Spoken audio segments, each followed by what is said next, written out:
Ce message vous est présenté par l'Assemblée chrétienne Le Tabernacle. www.letabernacle.net. Le message de ce matin est la suite d'il y a 15 jours concernant la sanctification.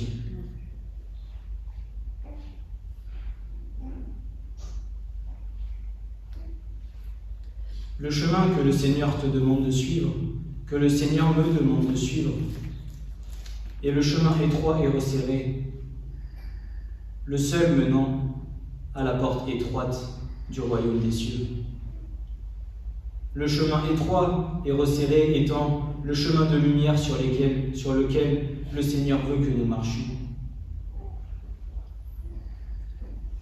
Le chemin étroit et resserré de la sanctification, sans lequel nul ne verra le Seigneur. Amen.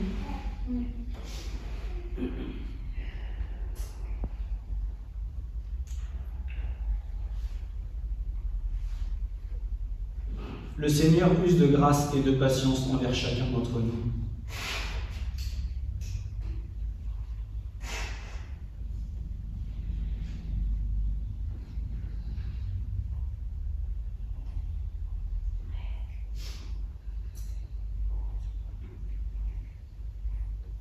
Le Seigneur a des promesses.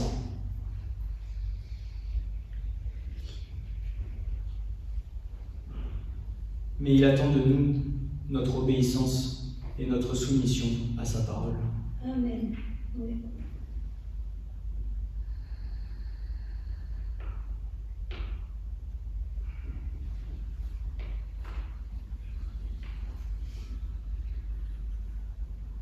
Les paroles du Seigneur sont là pour nous conduire sur les bonnes voies.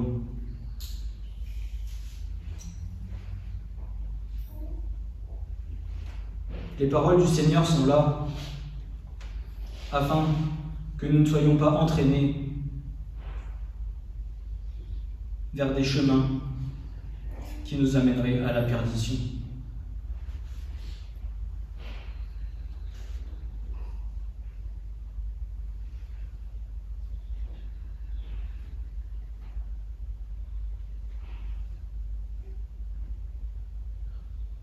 Le Seigneur ne nous reprend pas pour nous juger. Le Seigneur nous reprend parce qu'il nous aime. Amen.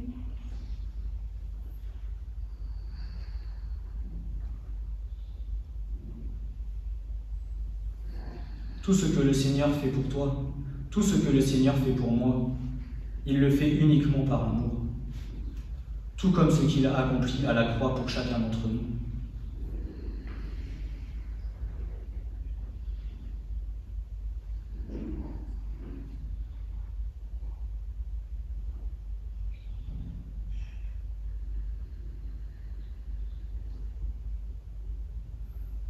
Mais notre marche se doit d'être dans l'obéissance et dans la soumission à la parole de Dieu.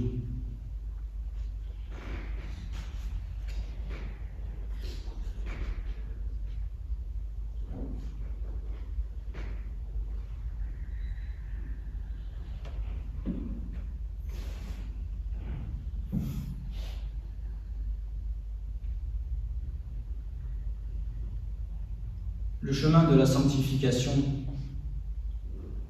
est le chemin de toute notre vie.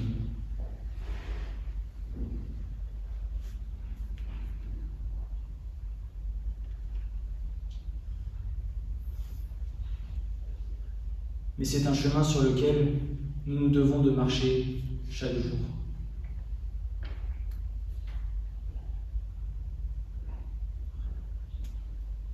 Avec crainte et tremblement, par amour pour le Seigneur.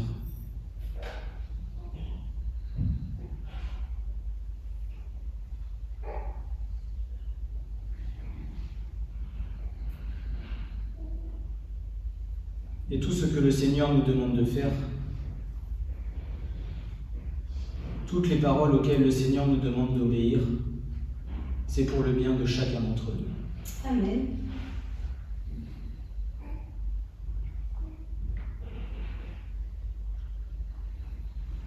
Parce que tout ce qu'il désire, c'est que tu le serves dans le royaume. Tout ce qu'il désire, c'est que tu sois à ses côtés en haut. Il ne veut qu'aucun de nous ici ne se perde.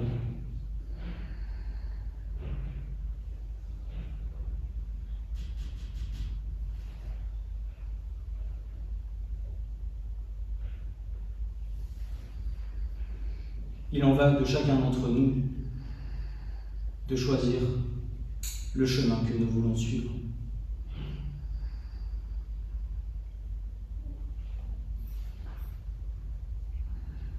La sanctification, qui signifie être consacré, être purifié, être vénérable ou sanctifié, être séparé des choses profanes, des choses dédiées à Dieu.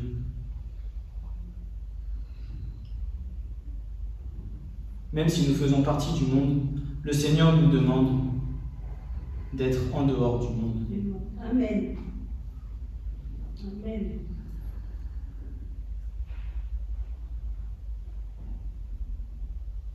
Vous êtes la lumière au milieu des ténèbres.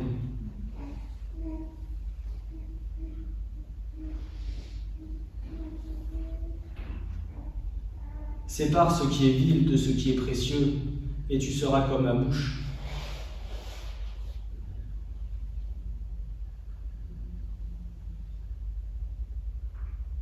La sanctification en vient de mettre de côté et de se séparer de tout ce qui n'est pas à la gloire de Dieu.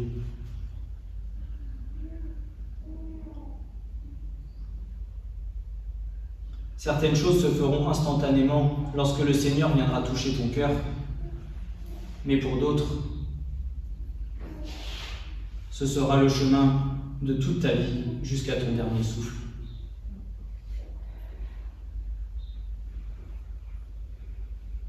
À commencer par notre chair. Un combat constant, un combat continuel, un combat de tous les jours. Ce corps de péché dans lequel nous sommes, qui parfois nous joue bien des tours.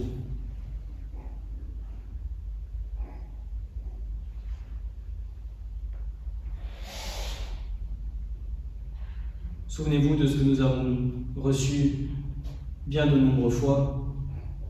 Le plus grand ennemi de nous-mêmes, de notre foi, pardon, c'est nous-mêmes.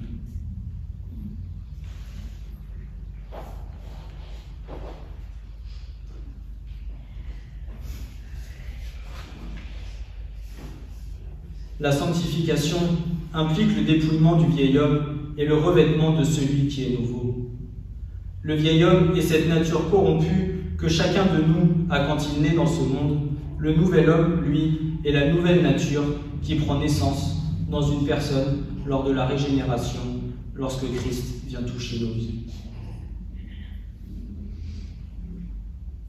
Ce n'est pas toi qui fais, ce n'est pas moi qui fais, mais c'est le Christ qui fait toutes choses. Amen. Ce n'est pas toi qui te convertis, mais c'est Christ qui te convertit.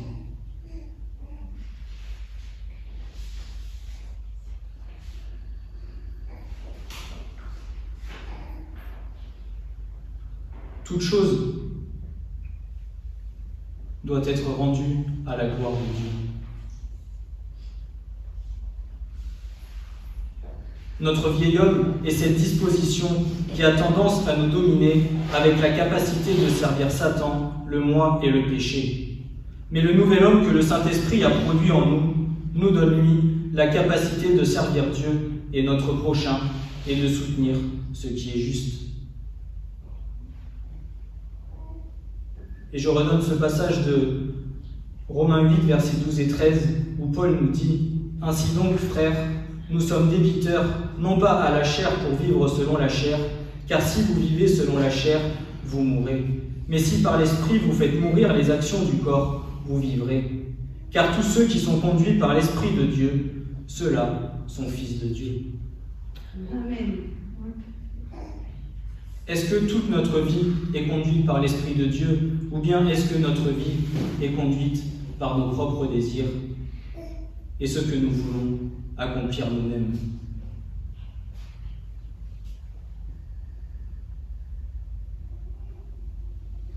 Est-ce que tout ce que nous faisons chaque jour est soumis à l'Esprit de Dieu, ou bien est-ce que cela vient de tes propres désirs ou de mes propres désirs?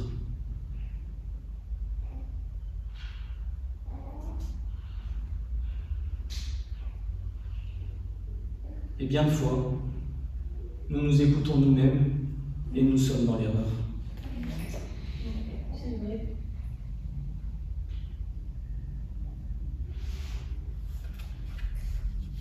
Et je crois même que nous avons souvent bien plus tendance à nous écouter nous-mêmes qu'à écouter ce que le Saint-Esprit nous dit.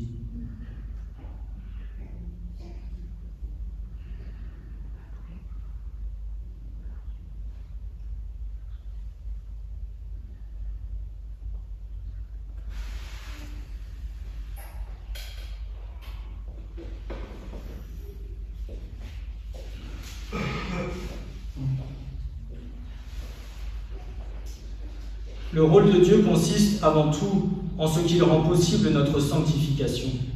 C'est plus particulièrement le Saint-Esprit qui agit en nous pour nous changer et nous sanctifier et qui produit en nous le fruit de l'Esprit, ces traits de caractère qui sont les signes d'une sanctification de plus en plus profonde.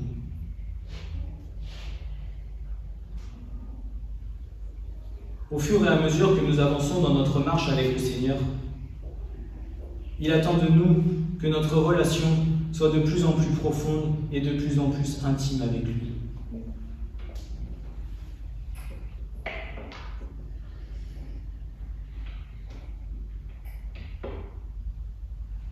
Est-ce que tu peux dire, depuis le nombre d'années que tu marches avec le Seigneur, que tu le connais mieux aujourd'hui que tu ne le connaissais au moment de ta conversion?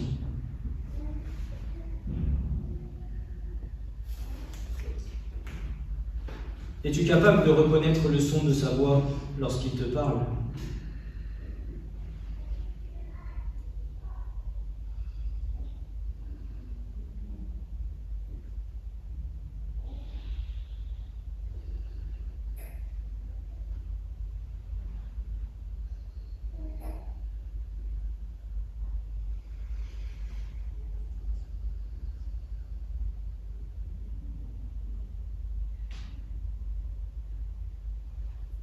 Christ est une personne. Christ est là pour te conduire. Christ est là pour t'enseigner.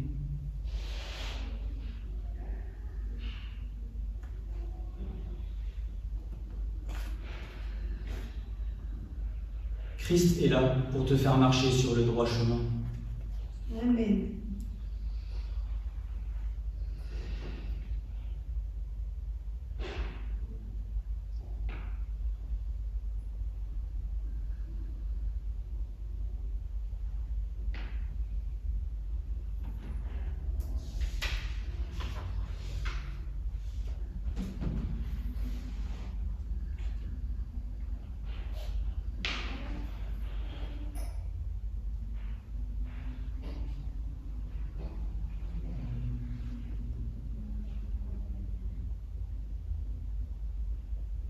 Et si le but du Seigneur est que nous soyons pour l'éternité avec lui, il nous a laissé tous les instruments pour que nous puissions y arriver.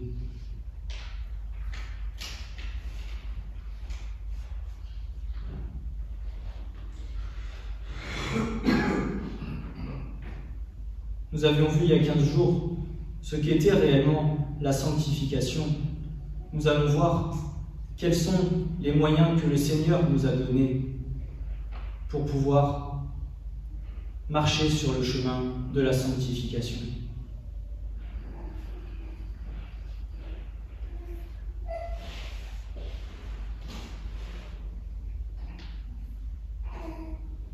Et si le Seigneur nous donne toutes ces choses et d'entendre toutes ces choses, c'est parce qu'il est à la porte. C'est parce que son retour est proche. Ce n'est pas pour nous faire peur, ou ce n'est pas pour nous intimider.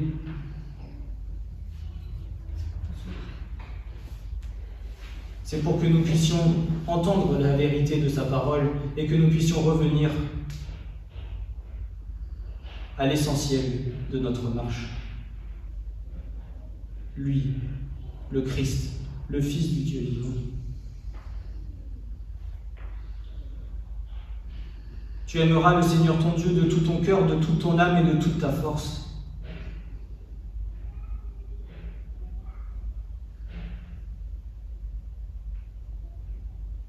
Recherche premièrement le royaume de Dieu et tout te sera donné par-dessus.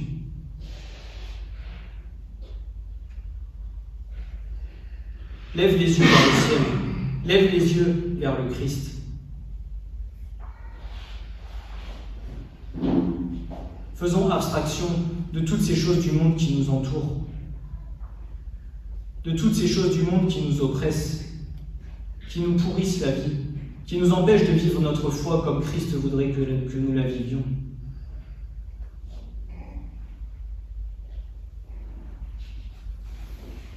Et c'est premièrement pour moi que je dis ces choses.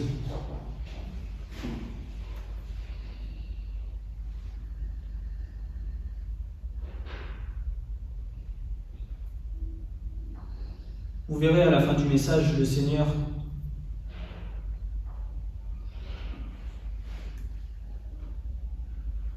m'a repris en me disant « C'est bien d'annoncer, mais ce que tu annonces, vis-le. »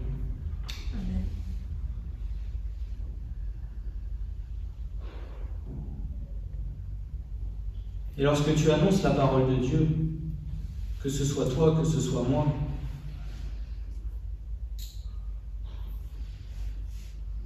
le Seigneur attend de nous du résultat. Ce n'est pas le tout de parler, mais ce que le Seigneur attend, c'est que nous mettions en pratique tout ce que nous avons reçu. Amen.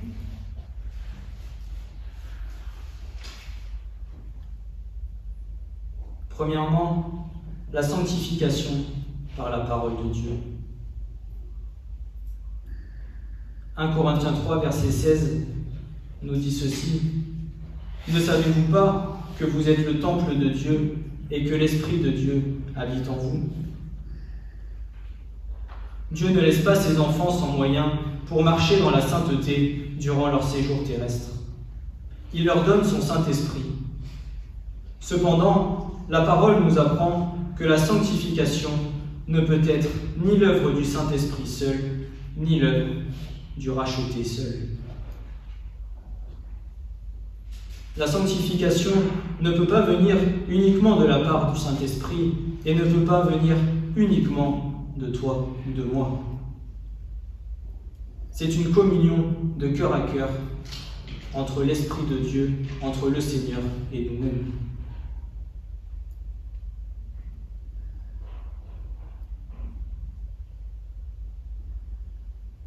Parce que même si nous demandons,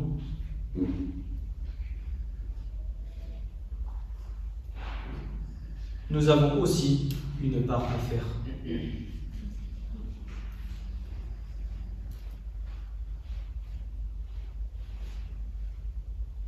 Mais il est le résultat d'une coopération entre l'Esprit Saint et les rachetés de Christ. Notre marche chrétienne est un engagement sérieux. Jésus assimile cet engagement à une crucifixion journalière.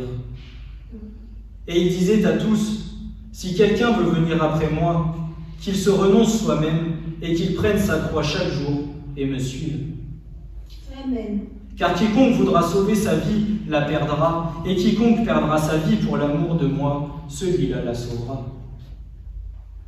Car que profitera-t-il à un homme de gagner le monde entier s'il se détruit lui-même ou se perd lui-même? Car quiconque aura honte de moi et de mes paroles, le Fils de l'homme aura honte de lui quand il viendra dans sa gloire et dans celle du Père et des saints anges. Luc 9, versets 23 à 25. Si quelqu'un veut venir après moi, qu'il se renonce soi-même et qu'il prenne sa croix chaque jour et me suive.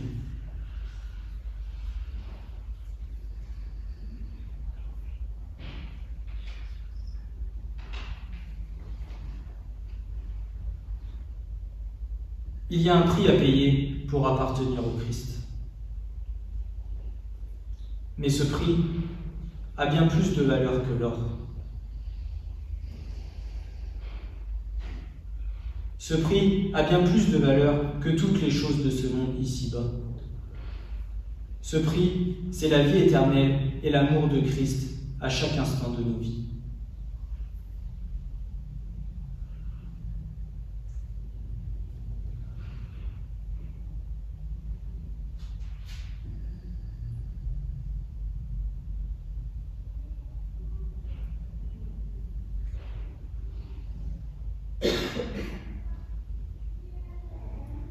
Et écoutez ce que Paul dira aux Corinthiens.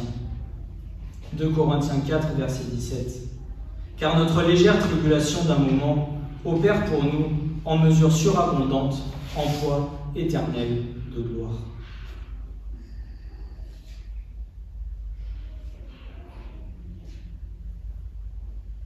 La tribulation d'un moment dans nos vies est un poids éternel de gloire pour l'éternité.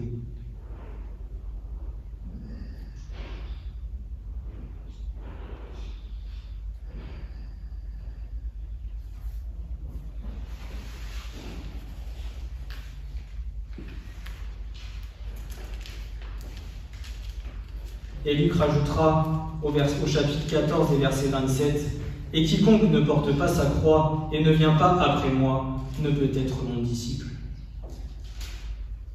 La parole de Dieu est notre tuteur journalier sur lequel nous devons nous appuyer et nous baser afin de grandir dans la droiture et la stature parfaite de Christ. Dans la parole de Dieu, il n'y a rien à laisser, tout est à prendre.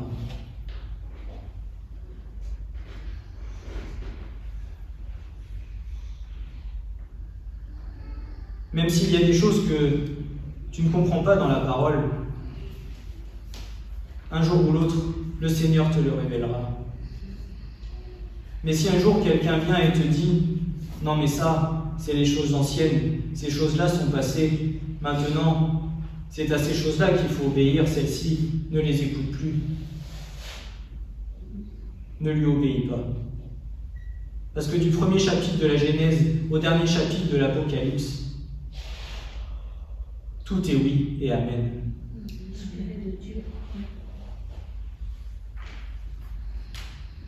Toute la parole de Dieu est vérité. Amen. Il n'y a rien que tu peux laisser sur le bord du chemin.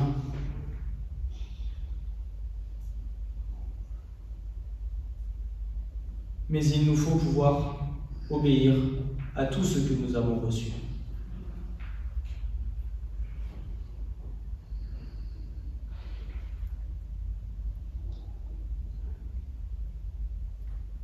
Et je tiens à le dire, ce que le Seigneur attend,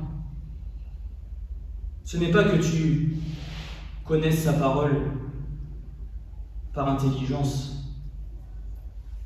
Ce n'est pas que tu connaisses sa parole dans ta tête. Ce n'est pas que tu connaisses les versets par cœur. La parole de Dieu ne doit pas être ici, elle doit être ici.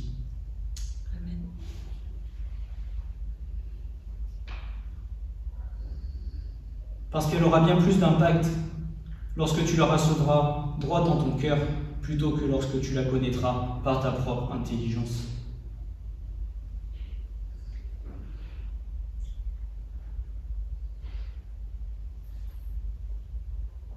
Mieux vaut connaître peu et mettre en pratique le peu que tu as reçu que de tout connaître et de mettre aucune chose en pratique de ce que tu connais.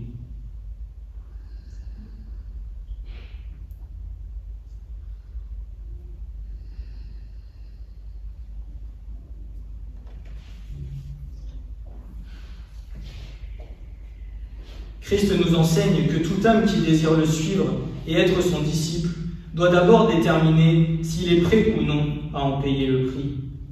Ce prix consiste à renoncer à toute relation ou possession, c'est-à-dire tout ce que nous avons qui ne serait point agréable au Seigneur, nos biens matériels, la vie que nous nous étions imaginée, nos désirs, nos plans, nos centres d'intérêt, et parfois aussi nos proches.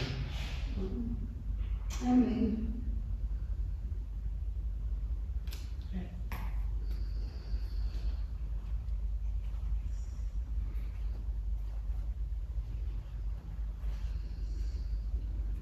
Parfois, le Seigneur va poser cette question: es-tu prêt à souffrir pour me suivre?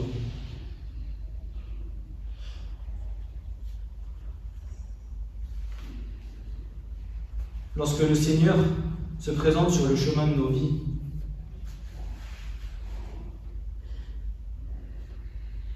nous avons des positions à prendre.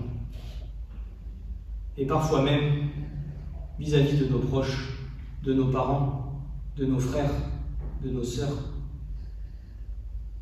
Être capable de mettre de côté toutes les choses auxquelles nous étions attachés matériellement.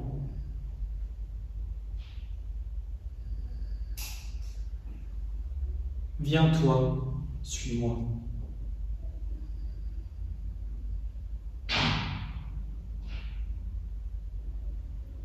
Je vais vous dire un petit témoignage qui peut-être vous fera sourire. La première fois que j'ai mis les pieds dans cette église, mon frère Francis m'a dit: pourquoi est-ce que tu pars au Canada travailler? Je lui ai dit: comme ça me permet de mettre de l'argent de côté et de pouvoir avoir des sous pour plus tard quand je voudrais commencer. Alors il a souri, il a rigolé, et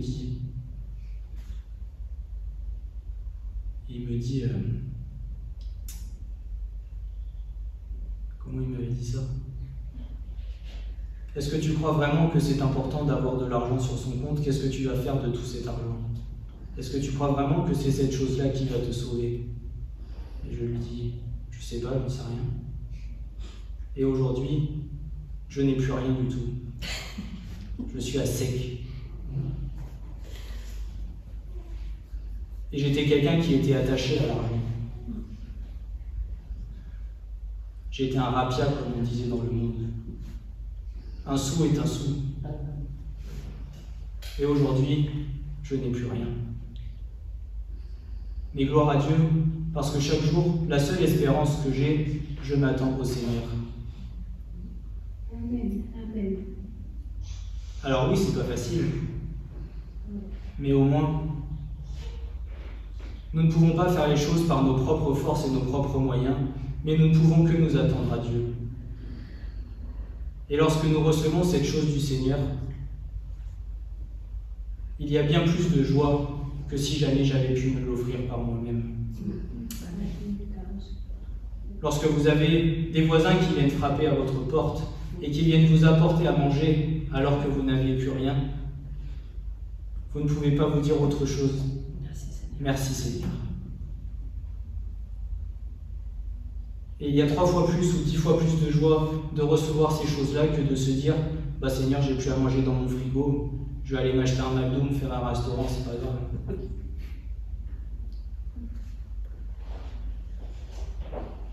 Je ne dis pas que tout le monde doit passer par ces choses-là, c'est simplement un petit témoignage pour vous expliquer ce à quoi j'étais attaché avant et ce que le Seigneur a fait aujourd'hui. Bien souvent, tout ce à quoi nous sommes attachés, le Seigneur balaye toutes ces choses de façon à ce que nous soyons attachés qu'à lui seul. Amen. Amen. Amen. Et même si parfois nous résistons, tu peux résister, mais un jour ou l'autre, le Seigneur te fera fléchir. Amen.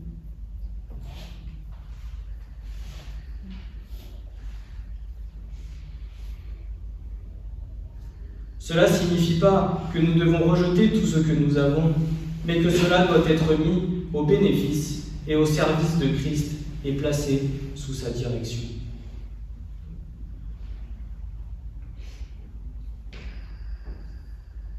Le Seigneur attend de nous que tout ce que nous avons soit mis au bénéfice et à la gloire de Dieu.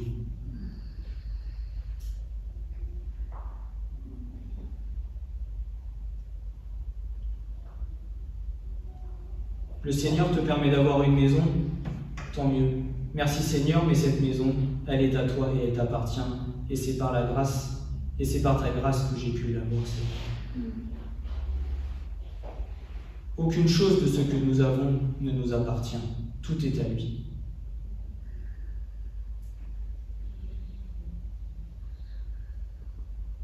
Or, ceux qui sont du Christ ont crucifié la chair avec les passions et les convoitises. Si nous vivons par l'Esprit, marchons aussi par l'Esprit. Ne soyons pas désireux de vaine gloire, en nous provoquant les uns les autres et en nous portant en vie les uns les autres. Il existe un conflit intérieur permanent entre notre volonté propre et celle du Saint-Esprit. Il ne faut donc pas s'étonner si les aspirations de notre ancienne nature s'opposent aux directions de l'Esprit Saint. C'est pour cela que Paul nous dit « Marchez selon l'Esprit, et vous n'accomplirez pas les désirs de la chair, car la chair a des désirs contraires à ceux de l'Esprit, et l'Esprit en a de contraires à ceux de la chair. Ils sont opposés entre eux, afin que vous ne fassiez point ce que vous voudriez. » Dieu a fait de nos corps son habitation sainte. Nous devons rester sensibles à cette présence et veiller à ne pas peiner l'Esprit Saint par de mauvaises pensées, paroles ou actions, et n'attristons pas le Saint-Esprit de Dieu par lequel nous avons été scellés pour le jour de la rédemption. Christ a aimé l'Église et s'est livré lui-même pour elle, afin de la sanctifier par la parole, après l'avoir purifiée par le baptême d'eau, afin de faire paraître devant lui cette Église glorieuse, sans tache, ni ride, ni rien de semblable, mais sainte et irrépréhensible. En effet, après notre engagement envers Dieu et notre purification par les eaux du baptême, Christ continue notre sanctification par sa parole. C'est pour cela qu'il donnait ordre à ses apôtres d'enseigner sa parole à ceux qui auront été baptisés. Allez et faites de toutes les nations des disciples, les baptisant au nom du Père, du Fils et du Saint-Esprit. Matthieu 28, verset 19. Christ attend de nous que nous soyons des disciples qui observent ses commandements. L'énergie spirituelle que nous dépensons ne doit pas l'être dans le seul but de voir augmenter le nombre des membres de l'Église. Il doit également servir à faire d'eux des disciples sauvés du monde et des griffes de l'ennemi, en observant et surtout en mettant en pratique les commandements de Christ, en le suivant de tout leur cœur, de toutes leurs pensées et de toute leur volonté. Et si vous persévérez dans ma parole, vous êtes vraiment mes disciples. Amen. Amen. Si vous persévérez dans ma parole, vous êtes vraiment mes disciples.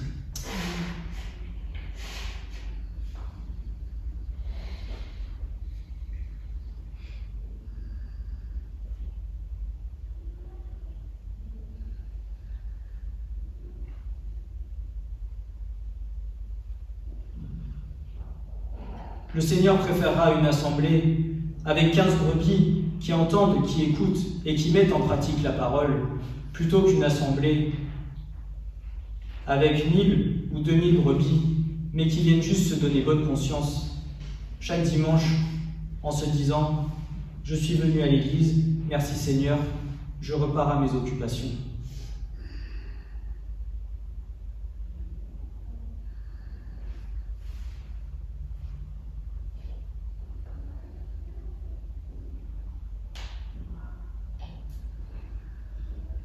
Notre but ne doit pas être de remplir les églises. Notre but doit être d'amener les âmes à Christ afin qu'elles aussi puissent être sauvées. Amen. Amen.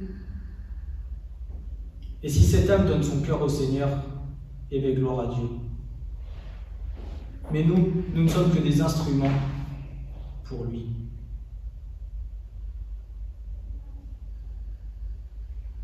Notre bouche pour annoncer sa parole n'est qu'un instrument pour la gloire de son royaume. Nous n'avons point à nous glorifier de quoi que ce soit. De tout ce que nous faisons, c'est pour la gloire de Dieu.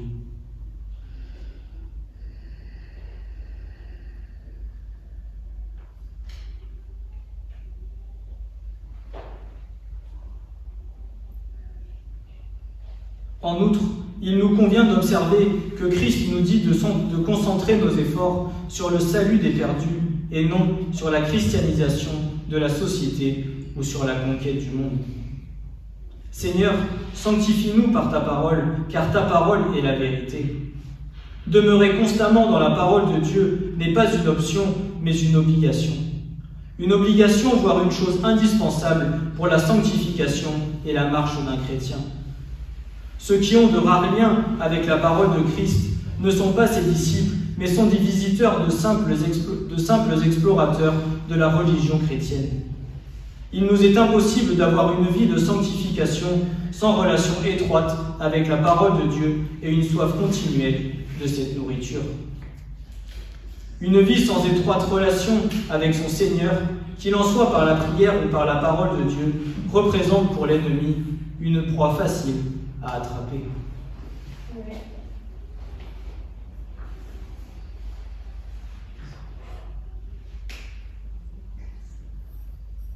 La parole de Dieu opère une action sanctifiante sur les croyants qui ont ce désir ardent de s'en nourrir afin de grandir un peu plus chaque jour dans leur foi. L'Épître aux Hébreux, chapitre 4, versets 12 et 13, nous dit ceci: « Car la parole de Dieu est vivante et opérante et plus pénétrante qu'une épée à deux tranchants, et atteignant jusqu'à la division de l'âme et de l'esprit, des jointures et des moelles, et elle discerne les pensées et les intentions du cœur. Il n'y a aucune créature qui soit cachée devant lui, mais toutes choses sont nues et découvertes aux yeux de celui à qui nous avons affaire. » Amen. Amen.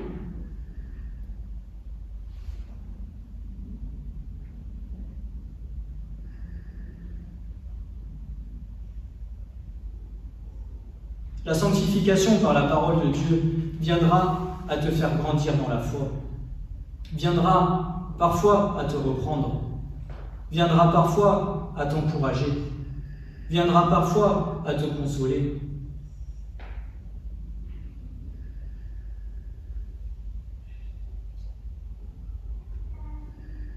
Mais tout ce que tu le recevras au moment opportun. Parce que Christ sait ce dont tu as besoin. Mais c'est à toi d'avoir ce désir, d'avoir cette soif de la parole, d'avoir cette soif de lui.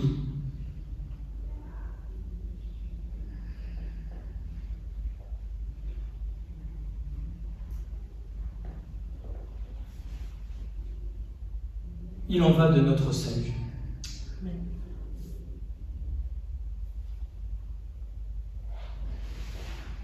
Parce que je le redis, ton salut n'est pas acquis.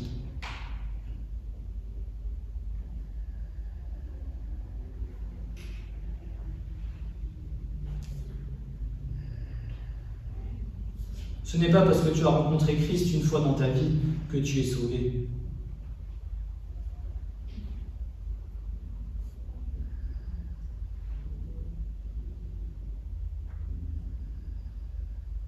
Nous pouvons tous passer par des occasions de chute.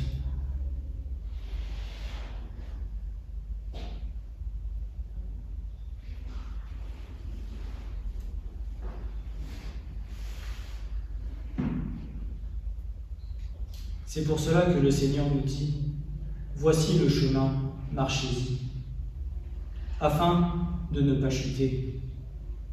Restons dans la haie de protection que le Seigneur nous a donnée, parce que derrière, il y a un serpent qui mord.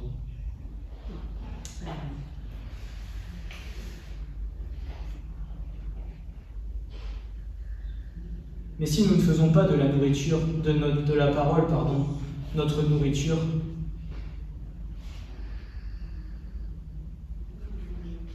alors nous pourrons être facilement séduits.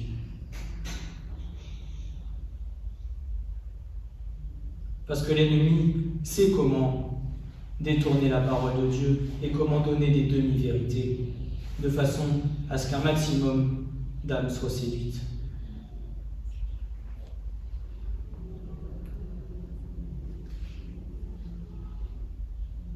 Je ne suis pas du genre à écouter tous les messages qui se disent sur Internet, mais le peu que je peux entendre parfois me font froid dans le dos.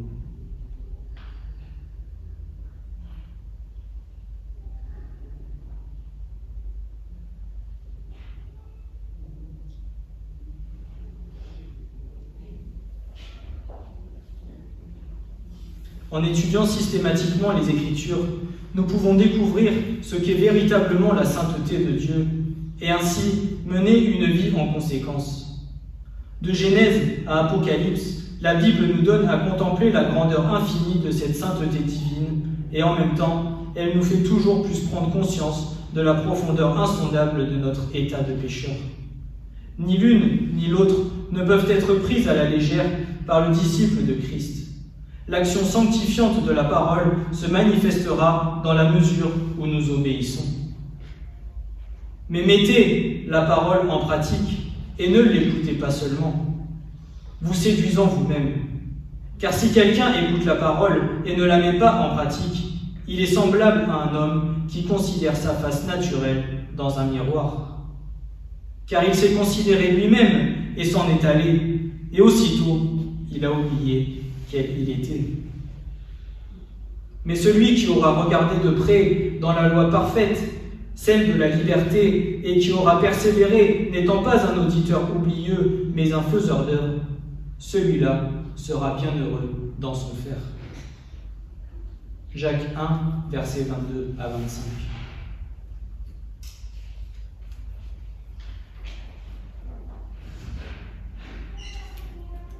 Cela ne vous a jamais-il fait cette impression parfois, lorsque le Seigneur vous parle à travers sa parole, vous êtes en train de lire la Bible, et à un moment donné, vous n'avez pas l'impression d'être en face d'une parole, d'être en face d'un livre, mais vous avez l'impression d'être en face d'un miroir. Et vous vous analysez et vous vous dites, effectivement Seigneur, pardonne-moi parce que je suis comme ça. Amen, amen. C'est vrai.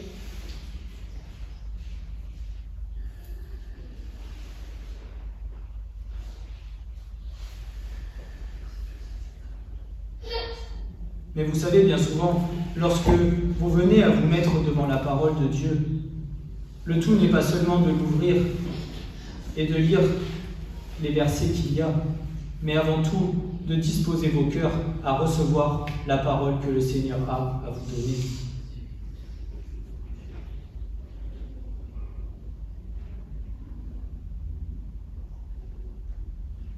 Avant de lire la Bible, il nous faudrait nous mettre devant le Seigneur et lui demander de venir parler à nos cœurs sur ce qu'il a à nous dire, de disposer nos cœurs pour que nous puissions recevoir la parole que le Seigneur a à nous donner.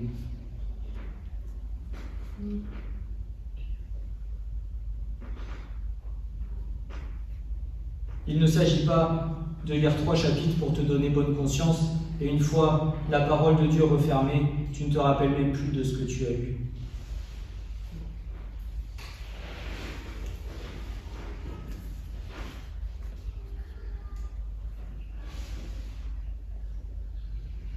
Mettez la parole en pratique, ne l'écoutez pas seulement. Amen. Amen.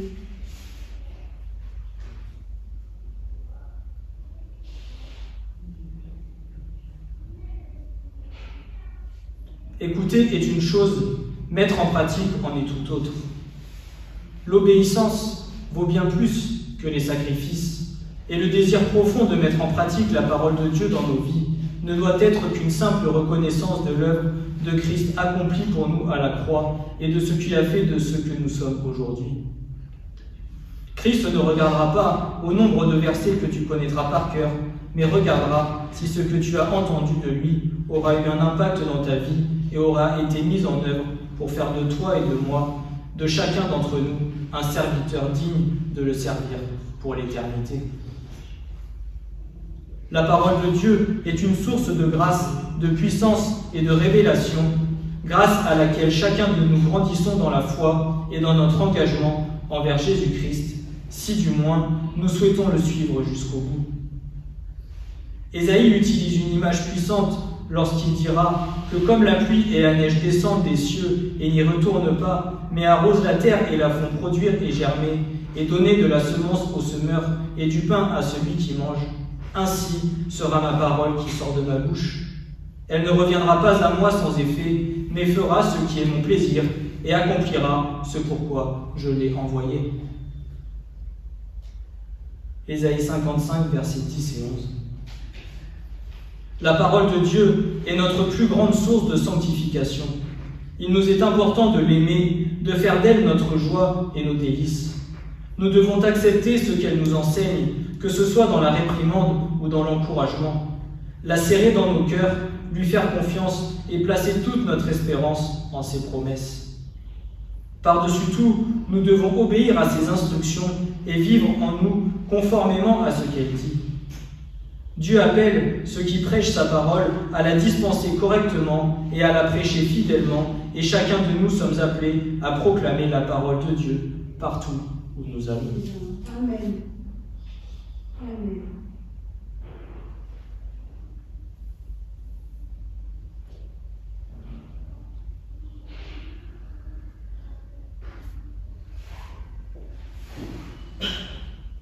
Et je finirai par ce psaume aujourd'hui. Bienheureux ceux qui sont intègres dans leur voie et qui marchent dans la loi de l'Éternel. Bienheureux ceux qui gardent ses témoignages, qui le cherchent de tout leur cœur, qui aussi ne font pas d'iniquité, ils marchent dans ses voies. Tu as commandé tes préceptes pour qu'on les garde soigneusement. Oh, que mes voies fussent dressées pour garder tes statuts. Alors, je ne garderai pas honteux quand je regarderai à tous tes commandements. Je te célébrerai d'un cœur droit quand j'aurai appris les ordonnances de ta justice. Je garderai tes statuts, ne me délaisse pas tout à fait. Comme un jeune homme rendra-t-il pure sa voie? Comment un jeune homme rendra-t-il pure sa voie? Ce sera en y prenant garde selon ta parole. Je t'ai cherché de tout mon cœur. Ne me laisse pas m'égarer de tes commandements.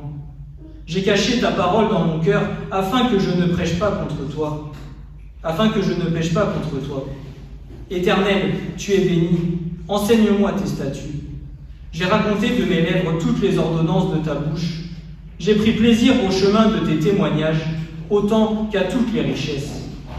Je méditerai tes préceptes et je regarderai à tes sentiers. Je fais mes délices de tes statuts. Je n'oublierai pas ta parole.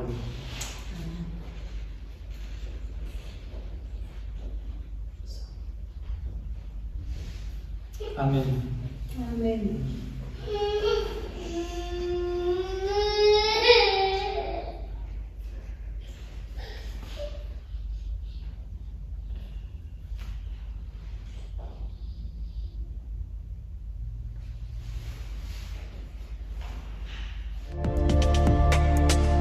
Ce message vous a été présenté par l'Assemblée chrétienne Le Tabernacle.